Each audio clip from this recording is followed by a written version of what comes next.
माघ महीने का पहला व्रत संकट चौथ 10 जनवरी 2023 को है। इसे बड़ी चतुर्थी भी कहा जाता है। इस दिन माताएं संतान की लंबी उम्र के लिए निर्जला व्रत रखती हैं। माघ महीने में संकट चौथ के दिन तिल का विशेष महत्व होता है। इस दिन गणपति की पूजा में तिल से उनके लिए एक छोटा सा पहाड़ बनाया जाता है। उस पर गणेश जी की मूर्ति स्थापित की जाती है। मान्यता है कि संकट चतुर्थी व्रत संतान पर आने वाले हर संकट से उसे बचाता है। संकट चौथ को तिलकुट चतुर्थी, लंबोदर चतुर्थी भी कहते हैं। संकट चतुर्थी के दिन संकट हरण गणेश जी की पूजा का विधान है। कहते हैं कि संकट चौथ व्रत में कथा के बिना पूजा का फल प्राप्त नहीं होता है। आइए जानते हैं संकट चौथ व्रत की कथा। पौराणिक कथा के अनुसार एक नगर में साहूकार और उसकी पत्नी रहते थे। दोनों का धर्म कर्म के काम में मन नहीं लगता था। एक दिन साहूकारनी अपने पड़ोसन के घर गई। पड़ोसन को संकट चौथ की पूजा करते देख उसने इस व्रत का महत्व पूछा। साहूकारनी को संकट चौथ व्रत या तिलकुटा चौथ व्रत की महिमा बताते हुए पड़ोसन बोली कि गणपति जी की कृपा से व्यक्ति को अखंड सौभाग्य, पुत्र पौत्रादि धन धान्य में वृद्धि होती है। सब कुछ प्राप्त होता है इस व्रत को करने से। साहूकारनी ने इस व्रत का लाभ जानकर व्रत लेने का संकल्प कर लिया। साहूकारनी ने कहा कि जब मैं माँ बनती हूँ तो संकट चौथ व्रत अवश्य करूंगी और गणेश जी को 1.25 सेर तिलकुट चढ़ाऊंगी। गणेश जी की कृपा से वह गर्भवती हो जाती है।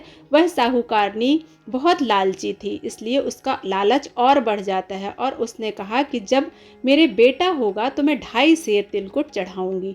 साहूकारनी को एक सुयोग्य सुपुत्र की प्राप्ति होती है। उसकी लालसा और बढ़ जाती है और अब वह बोलती है कि जब मेरे बेटे का विवाह होगा तो मैं 5.25 सेर तिलकुट चढ़ाऊंगी।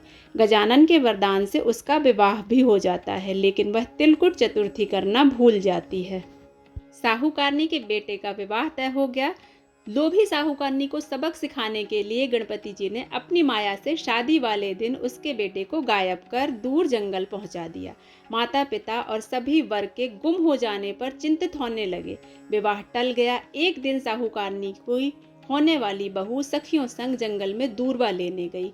उसे देख साहूकारनी के बेटे ने आवाज दी, लेकिन वह सभी डर कर वहां से चली गई और इस घटना के बारे में अपनी माँ को बताया। गांव वालों और साहूकारनी के समधियों ने वहां जाकर देखा तो उनका दामाद घने जंगल में एक पेड़ पर बैठा था। उसने अपनी सभी को अपनी माँ की गलती बताई और कहा कि माँ ने संकट चौथ व्रत करने का वचन दिया था, लेकिन उसे पूरा नहीं किया, जिसके कारण संकट देव यानी गणपति जी मुझसे नाराज हो गए हैं।